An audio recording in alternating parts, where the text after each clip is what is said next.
I thought I'd do today is tell you a little bit about the work that a few of us at Coursera and previously at Stanford have been doing on education. I'm curious, how many of you have signed up for one of these massive open online courses before? Wow, okay, there's a lot of you. Okay, good, I'm glad. Because this event is co-hosted by the Chinese Faculty and Families Club, what I did today was prepare a presentation with a much stronger international and especially Chinese slant. And so I'm actually going to tell you about a bunch of things that we're doing at Coursera that relate to China specifically and some of the trends we see taking place in China. And so there's a fair amount of material that I'm going to share today that I've actually never presented in the United States before. We'll see how this goes. So if you've seen MOOCs before, most of you already know that Coursera today partners with top universities, including top schools in the US, top schools all around the world, as well as a few non-universities, teacher professional development partners that teach teachers how to teach in order to create free online classes. If you visit Coursera from the US, you can get courses from these, I think, 108 university and other partners that have 500 and over 550 free online courses. And if you visit Coursera today from China, this is what you see. And we are very much an international website. So if you visit Coursera from China, we look like, in fact, we are a Chinese website. And today, with over 6 million students and over 500 courses, Coursera is by far the largest MOOC or massive open online courses platform. So since this is Stanford, I thought I'd share with you my story of how, I guess, all this had gotten started. As a Stanford professor, I used to teach, in fact, I still do teach a on-campus computer science course on machine learning. And year after year, I was reaching about 400 students in my on-campus Stanford class. It was about 2.5 years ago that I placed my class online and I reached an audience of 100,000 students. So to put that number in context, for me to reach a comparable size audience, I would otherwise have had to teach at Stanford University for 250 years.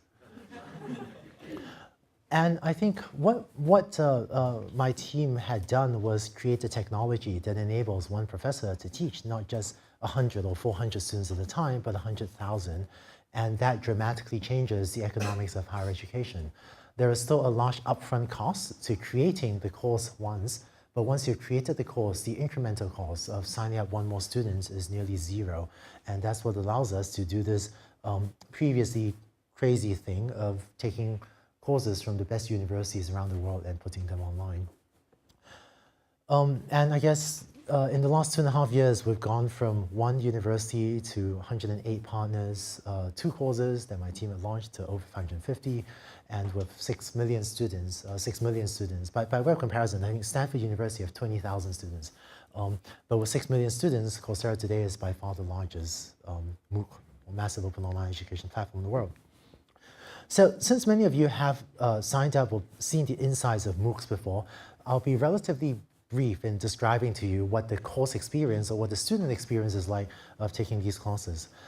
Like many others, most Coursera courses, most of the courses that our university partners teach uses video-based instruction. So when you sign up for one of these classes, every week you might be responsible for watching, say, a couple hours of lecture videos, broken down into 5 to 10 minute chunks.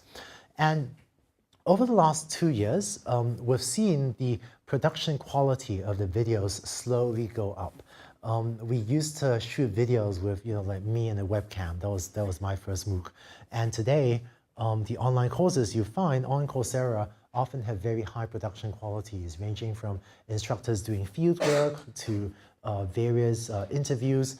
In the example on the lower right-hand corner, there was a UPenn Wharton professor teaching a class on gamification, how to use ideas from computer games to improve engagement of users. And perhaps appropriately, to teach gamification, he chose to show up for lecture 1 in his class in this persona as his World of Warcraft character. So first day of class, instead of having the professor show up to teach you stuff, you see this, somewhat strange monster-like creature show up, and that monster-like creature starts talking in the professor's voice and starts to teach you about computer games. So I think I was surprised by the diversity and the creativity of that our instructors have been able to use in the way they teach with video. I want to highlight, just let you know about one feature of video-based instruction that makes this a particularly efficient way to develop, to convey content to students. And that is that we support accelerated playback of videos. Let me show you what that looks like. I'll show you an example of what a lecture video looks like. And the first thing you see is the students speed up the video to 1.5x speed. This is what that looks like. And generally we'll start with some set of players as an exception. So a student just sped up the video to 1.5x speed. What are their strategies? So what are the possible actions that each player can take? It's passive and active enough. English captioning, useful for non-native speakers, as well as foreign language captioning written by student volunteers. So it turns out that one of the differences between teaching in an online class versus teaching in the classroom is that on a website, on an online class, often students prefer to blast through the material at accelerated playback because it allows them to make more efficient use of their time. And if they miss something, they can just go back and do an instant replay. So this is in contrast to a regular Stanford classroom where instructors like me will tend to just slow things down and blab and make space in order to make sure that students are following along, because different students need different amounts of time, and if a student is lost halfway, they might be lost for the rest of the lecture. So the accelerated playback and the ability of students to do instant replays allows students, I think, to make much more efficient use of their time. So kind of a personal story. It was about, what was it? It was about 6 months ago that I was visiting LinkedIn, here over in Mountain View. There was a party at LinkedIn, and one of my MOOC students came up to me, and he said, oh, Professor Ng, I enjoyed your online machine learning class, your MOOC, very much. Learned a lot about machine learning, taking skills using. And he said to me, oh, Professor Ng, one of the things I most liked about the class was that I could speed up the videos and play everything at 2x speed, twice normal speed. And if you miss something, if I miss something, just go back and do an instant replay. And he said, really enjoyed your class, but now that I have listened to 20 hours of lecture of you talking at 2x speed, he said, now that I meet you in person, I'm really surprised that in person, you talk so slow.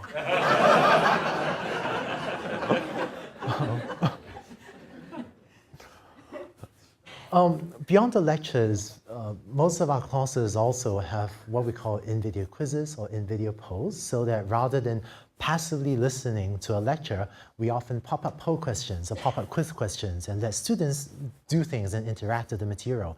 Because I think education isn't about what the professor does, it's even more so about what the student does. And by inviting students to interact, answer poll questions, and reflect on their own learning, we think this is improving the quality of their learning as well. And I think, again, by way of contrast, in my Stanford class, when I ask a question in my classroom, only one student gets to attempt an answer, right? But on a website, video stops, a question pops up like this, and every student gets to attempt an answer. Every student gets feedback on the response they just submit to the website. Beyond the videos, most of our courses also have serious weekly homeworks ranging from short answer to math to computer programming to sophisticated auto-grading. On the lower right-hand corner is auto-grading spreadsheets. We can have students build a financial model and upload a financial model to a website for a computer to grade this model that they built. Our philosophy at Coursera has been that there's no way for a small team of us, we're about a 80-person organization right now, but there's no way for the 80 of us to write all the software that enables instructors to express their pedagogical vision. So what we've done is develop a lot of programming interfaces, a lot of APIs that enables our university partners to plug in their software to enable our university partners to express their pedagogical vision. And over, I've been surprised, over and over been blown away by the richness of the experience that our university partners have developed to give to their students. in this example, Rice University teaches a computer programming course, and they developed a very sophisticated software framework that lets students write computer programs right there in their web browser. And by the end of the class, students in this MOOC will have implemented for themselves this asteroids-like game, and students will have written for themselves a computer game where the player flies around the spaceship and shoots down asteroids, as well as a few other games. Another example, this is National Taiwan University, Taiwan 大学. Actually a good friend there, Benson Ye, who's an instructor, decided to implement himself a computer game to encourage students to participate in the class. So Benson, chatting with Benson this morning, Benson developed a computer game in which students play a board game and have to conquer other people's territories. And the way for you to defend your territory is to write quizzes. There's a class on probability. So to defend your territory, you pose a question on probability. It has to be a good question, and they check that and so on. And the way to attack other people's territories is by answering other people's quiz questions. So he tells me that the effect of this game was that there were thousands of students that really wanted to do well, to conquer more territory. And the net effect of that was that he had massive numbers of students totally obsessed with solving probability questions. They're like solving questions day and night in order to defend their territory and attack other people's territories. And other examples, from online software to build chemical models to rich ways for students to interact with music. Our app platform, our programming interfaces I think, has been key to our strategy for helping our university partners express a very rich teaching vision for how they would like to teach. So one of the nice things about the website is that you can grade a student's piece of work multiple times.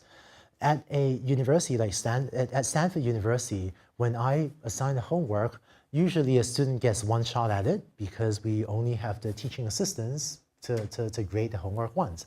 And so if a student gets 60 out of 100, they get back the graded homework and the class moves on with them only partially understanding that piece of material. One of the nice things about the website is that we have the resources to grade a student's work as many times as they wish to submit it for auto-graded work. And in fact, what we've done is actually provide tools to instructors to make it easy for them to create randomized quizzes in which, in this example, an instructor poses a question with 4 right and 4 wrong answers. And each time the student comes to the website automatically generates and shows them a different set of right and wrong answers. So I think that education shouldn't be about assigning grading curves. Education shouldn't be about telling students, you're a B student, you're an A student, that's a C student. I think that education should be about helping every student to succeed.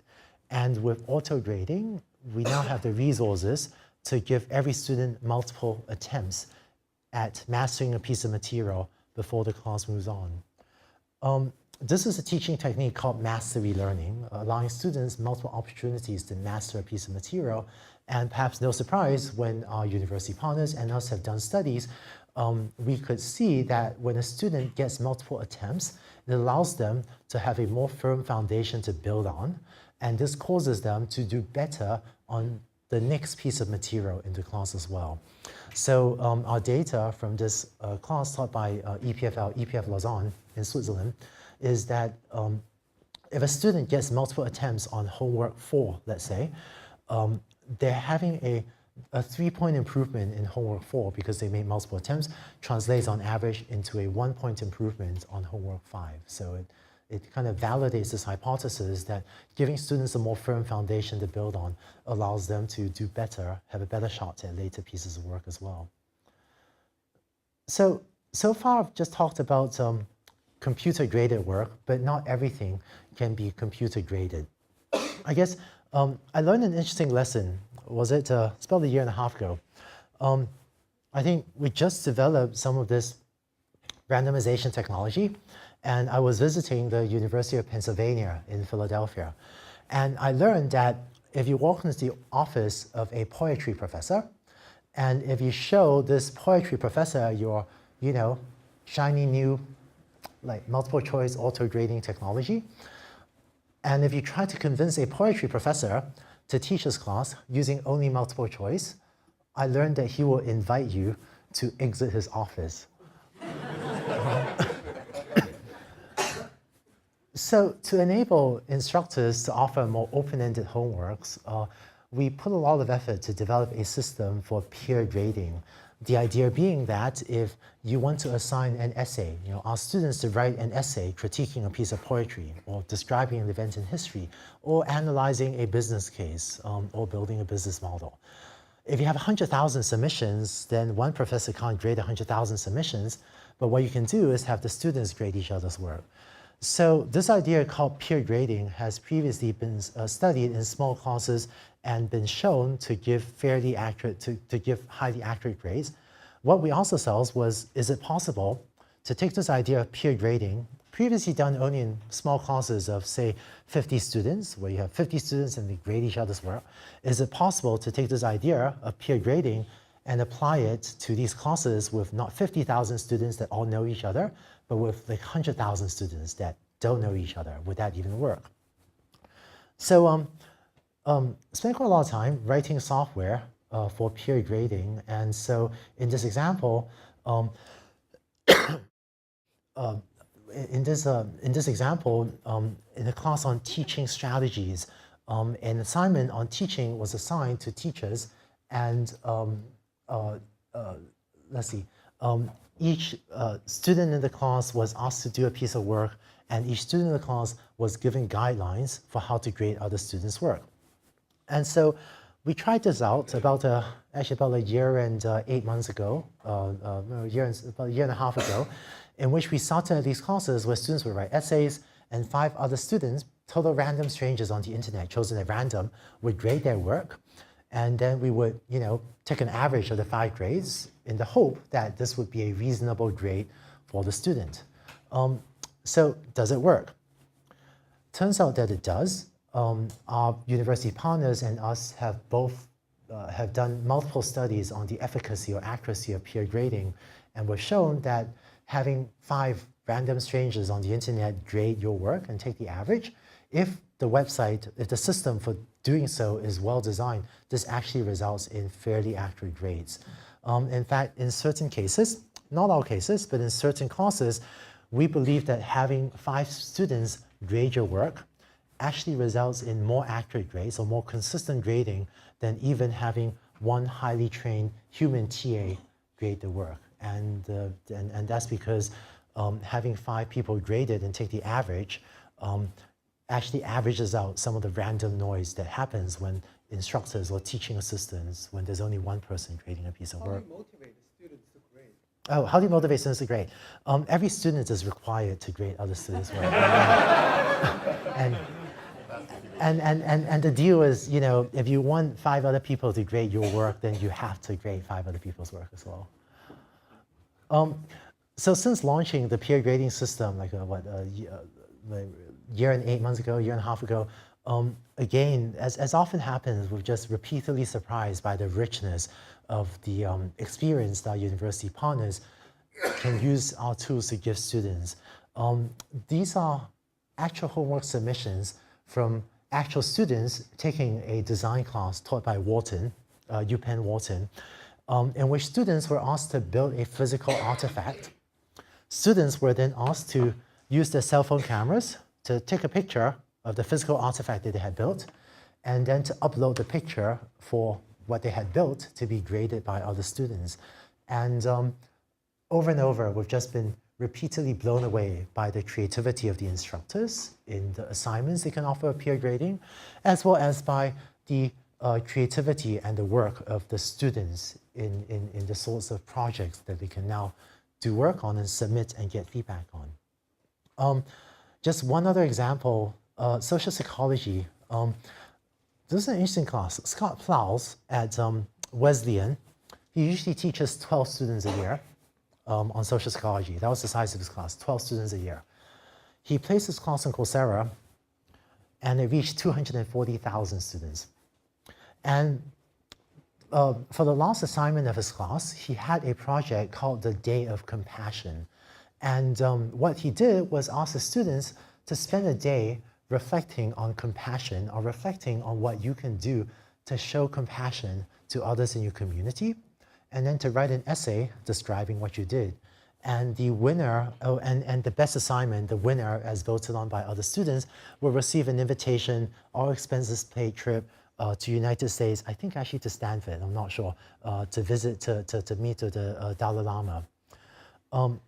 The winner of this Day of Compassion award, Day of Compassion homework, was a student called Balesh Jindra, who is a physician that lives near New Delhi, where attacks, sexual predation on young girls is often a problem. And what she did was she spent her Day of Compassion visiting schools and discussing this issue, this very difficult issue, with young girls near New Delhi. And we believe that her work will be a major force to educate these young girls near New Delhi about what is and what isn't acceptable in terms of, and to teach them to protect themselves from sexual predation. So these are the sorts of impact that giving tools to brilliant instructors such as Scott Plouse can have on, I think, on our community and on our world. Talked a lot about the student experience, talked about the lectures, talked about the homeworks. The third component of student experience is the community. When you have 100,000 students in a class, a community gets built up around the material, and students come together to discuss things with their classmates. So there's a strong sense that if you're taking these hard classes, you're not in it alone. Instead, you have 99,999 classmates with whom to study and to work with. So I think this range of technologies, the lectures, the auto-grading, peer grading, discussion forums, have been key to enable us to offer a broad range of courses that span many different disciplines. So let's see. Coursera today serves a very diverse international population. From the very early days, we had been around 35% US. The US representation is slowly trending down as the international representation slowly goes up. And just to share with you, a couple more stories of our students around the world. This is Amanda, who lives in Dominica. She says, Coursera makes studying easier for me. I could sit at home and learn like I'm in school, no distractions, me and my headphones. I could earn certificates without spending a dime. Helps me a lot since my mom is in the hospital and financially I cannot afford to school. Or Artie, devastated, left a job. I'll leave you to read this yourself.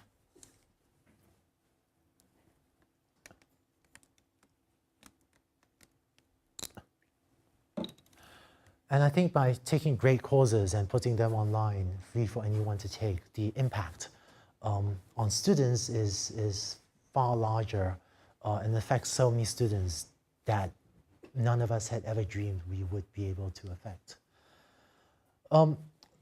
To paint a more concrete picture, I guess, of the demographics of Coursera students today, it turns out that even though Coursera has started with university education, really has started from 2 Stanford classes, the biggest effect of Coursera today is not on college students, is not on 18 to 21-year-old, instead is on continuing education. And the reason for that is that in today's world, many of us go to school, go to college for 4 years, and then coast on our college education for the next 40 years. And in today's rapidly changing world, that makes no sense, and all of us need regular infusions of knowledge in order to stay current. And so, as working adults, many of us in this room, I guess not counting the Stanford students and the GSB students, but working professionals like many of us that are not in school don't have convenient access to continuing education.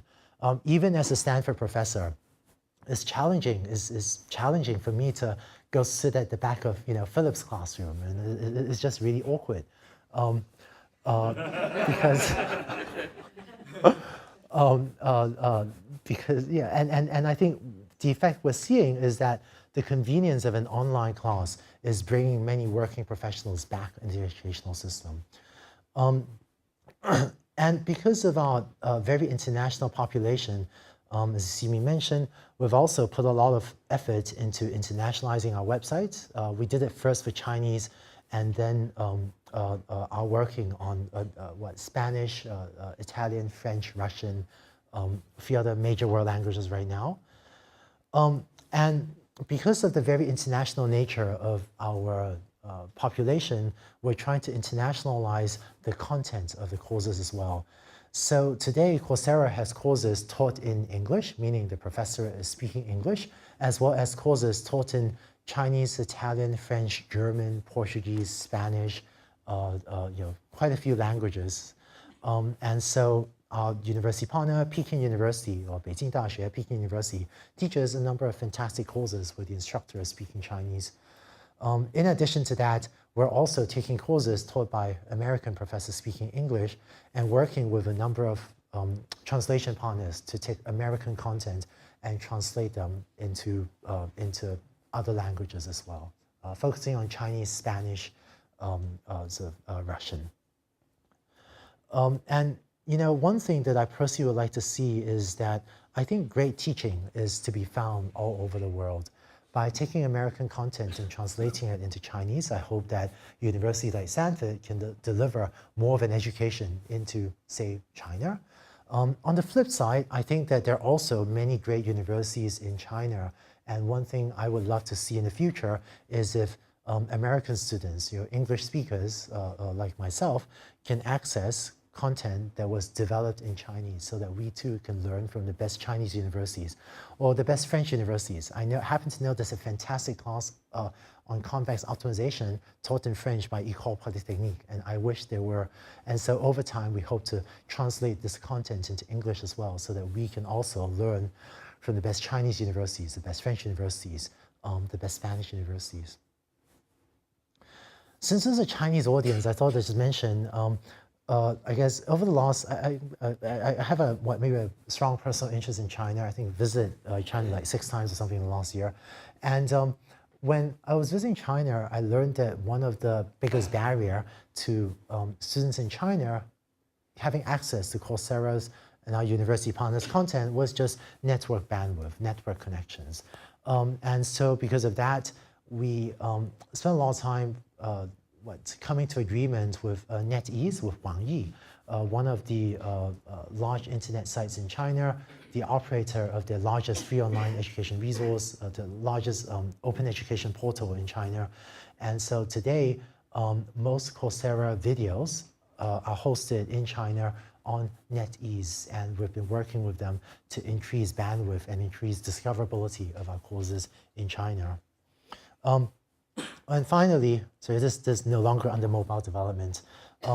And one other thing we realized was that in today's world, so much content is consumed on mobile devices, and that frankly today, if you don't have a mobile app, there are large swaths of the audience you're really not reaching. And so about a month ago, we released our first iOS app. And soon we also plan to release an Android app in the future to make our content much more accessible to students all around the world. One of the things that inspires me is that today you can buy an inexpensive Android tablet for something like $20 US. And we have not yet released an Android app, but we plan to. But what that means is that for $20 US, you can now give potentially anyone in the world access to the best Stanford classes, to the best Caltech classes, the best Princeton classes. And I think that will help us. That will help us change the world. So, right, since this is a GSB event as well, free online courses, how do we keep Coursera sustainable? For philosophical reasons, I've really wanted the courses to be offered for free. And so anyone can sign up, take a class, complete the class for free. What we've done with many of our university partners is offer a program called the Signature Track program, in which the course is free, but we charge a modest fee for what we call a verified certificate. So the way it works is if a student signs up for a verified certificate, we charge a modest fee, maybe $50 or so. And every time they submit the homework, we do some work to verify that it really is you sitting at your keyboard submitting the homework. And I guess we use a combination of two technologies for that. First is we use your webcam, like your laptop webcam, to take a picture with your permission to make sure it's you sitting at your keyboard. And second, this builds on the old research I did at Stanford. It turns out that the way you type on your keyboard, your typing rhythm, is fairly unique to you. It's like a fingerprint. And so every time you submit the homework, we use a combination of your typing rhythm as well as taking a picture with your webcam to verify that it really is you sitting at the keyboard submitting the homework. And on that basis, the participating universities and us have been issuing verified certificates that students are listing in their resume and that they're frequently using successfully to find better professional opportunities. Again, since this is a co-hosted with the GSB, I thought this would be a fun slide to show. One of the things we found was that having students pay $50 to participate in signature track is not just a revenue strategy for us, it's also a retention strategy. So overall, if a student signs up for a MOOC, because enrolling is relatively easy, we find that if a student signs up for signature track, they are much more likely to complete the class and earn a certificate. But that's no surprise. If you pay $50 for the right to earn a certificate, you're more likely to actually do the work and finish the class. But here's another interesting data point. Let's say that at the start of the class, we do a survey and ask students, do you intend to finish the class? How committed are you to finish the class? And now, let's focus on only those students that are highly committed to do the class. Those students that will swear up and down, oh yeah, I'll do every homework, I'll get it on time, I want to finish this class. So let's just focusing on those students. It turns out that even among the highly committed students, the ones that are not on verified certificates, not on signature track program, have a certain rate of completion, slightly about 65%. But those that sign up to earn the verified certificate, even among this highly committed group, has a substantially higher, about 87% chance of finishing the class, having paid $50, which just goes to show that when you have skin in the game, you are more likely to follow through and complete the class. One trend we're seeing is that both students as well as employers are increasingly taking MOOC credentials seriously. The vast majority of students, over 76% of our students participating in the Verified Certificates program intend to list it in their resume. In terms of student motivations for taking these courses, one of the students' largest motivations is to use the credentials that they hope to earn from these courses in order to enhance the career, either to do better on the current career track or for a career pivot. And in order to support students in their professional development, which is really where one of the places Coursera is doing very well now, one of the things we've done is start to work with universities to assemble not just single courses, but to work with university partners to try to assemble sequences of courses. One of the most successful course sequences has been one offered by Wharton, where they took 4 of the Wharton first-year MBA courses and placed them online. And this is one example of where our perception was that by taking a sequence of Wharton courses, this is one example where the whole is vastly more, I think, than the sum of the parts. By taking sequences of courses and earning sequences of credentials to list in their resume, employers are increasingly taking these credentials seriously. And anecdotally, we're trying to get hard numbers, but anecdotally, this is opening the doors to many students to improved employment opportunities. So, as a machine learning, as a data sciences person, one of the things that excites me about teaching these online courses is the data that you can get and the learnings that this enables. When I present at different venues, I tell different stories about what we're doing with the data. Let me share with you just one story. So it turns out that if every week we send you an email that says, "Dear student, friendly reminder, homework is due this Saturday." If we send you that email, you're less likely to finish the class. You're less likely to engage with the class than if we didn't email you at all. But on the flip side, if we were to send you an email that says, "Dear student, we noticed you logged into the website last week. Good job on that, check mark. Oh, and we noticed you watched 5 videos. Good job on that too, check mark. Oh, and you got submitted the last homework on time and you got full marks. Great job on that, check mark. We noticed also you made a comment that was very helpful to other students. Good job on that too, check mark.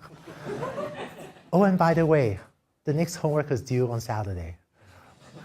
If we send that email, you're much more likely to finish the class. So perhaps it's no surprise that if we remind you of the things you've done well before we ask you to take the next step, that you're much more likely to engage with the class. But the way we discovered this was not by insight. The way we discovered this was that one of my engineers had all these designs for different emails with different types of content, and he said, "Let's just send tens of thousands of these different types of emails to tens of thousands of students, and we just look at what the students do, and we'll see what type of email increases completion and what type of email decreases completion." And it was by looking at the data, then we went back and actually kind of read the emails that the guy wrote and figured out, after the fact, that this was the email that was more effective compared to the other. And so this is a sort of lesson that we were able to learn only because we had tens of thousands of students that we could send emails to randomly. If you're teaching 100 students, you just cannot send enough variations of emails in order to get this sort of data. So at Stanford, I guess my 400 student Stanford class has grown to 720 or 760 students. So I think last quarter I taught Stanford University's largest on-campus class. But as Stanford faculty, the feedback we get from our courses is once per year, we get like a course evaluation like this. And that's the feedback we get once per year. And so I feel like for the decade plus that I've taught at Stanford, I got feedback once per year. And so once per year, I get an opportunity to improve my class. And this is an incredibly slow rate of learning for me, right, for my ability to improve my class. On the website, we log every mouse click, every keystroke, every homework submission, correct or incorrect. And the data that we can get from second to second or from millisecond to millisecond is giving us rich sources of information to feed back to instructors that allows instructors much more rapidly to improve their classes. And so when an instructor has a question like, should I put my face in the lower right-hand corner of the video? I don't know the answer to that. We had huge debates. Actually, in the computer science department, when we're launching the first few MOOCs, we had huge debates about, is the instructor's face just distracting because it's moving around randomly, or does it help the student form an emotional connection? I mean, what is better? There were about equal sized camps on both ends, and you won't believe how long we debated this. But on Coursera, you can just get the data and find out. Put 20,000 students in each group and run what's called an A/B test. We did that. So what's the answer? The answer is we still don't know. Or rather, the students in group B complained vehemently that they were really bored. And they really wanted to see the instructor. And so we canceled that experiment, but I guess that actually told us in this case that having the instructor's face is more efficient. And these are the experiments that our instructors, our engineers routinely run. Today, there are, I would guess, high dozens of A/B tests running on Coursera right now, most of which I don't even know about. And our rapid speed of running tests, getting feedback is allowing us to improve learning at a rate that I personally had never before experienced when I was teaching a Stanford class once per year. And because of that too, we put a lot of effort into developing instructor interfaces to take the data from the classes and feed information about their classes back to the instructors so that they can get these signals. And this has been a major investment for us to make the data to make the raw data available to the universities if they choose to analyze it, as well as to take the results of our analyses, our instructor interfaces, and feed this information all back to the to the instructors. Yeah, and you know, I guess maybe kind of funny, since Philip mentioned the cat thing, in my former life, I ran a team out of Google that built one of Google's largest machine learning systems. So if today, if any of you use an Android cell phone, speech recognition on every Android cell phone in in the world, except for China, runs on top of software that my team at Google had built. But one of the things I learned there was also, if you think about advertising, right? Why are certain types of ads, why are display ads, brand advertising less valuable? It's just because if I show you, like a Gucci brand and you don't click on it, I don't get information back. And so you can't optimize the ad. So the ability to feed information back to you so that you can optimize something makes that much more valuable. This is the ability, your ability to get data to let you optimize makes something much more valuable. And we hope to do that with education. Maybe just to finish up, one last piece, since this is Stanford, over the last, 2 years, I've often been asked if anyone can go online and take, free Stanford classes, why on earth would anyone still, travel to the United States and come to Stanford to earn a Stanford degree? And I think the answer is that the real value of a Stanford education isn't just the content. Content is increasingly free on the web anyway, frankly, whether we like it or not.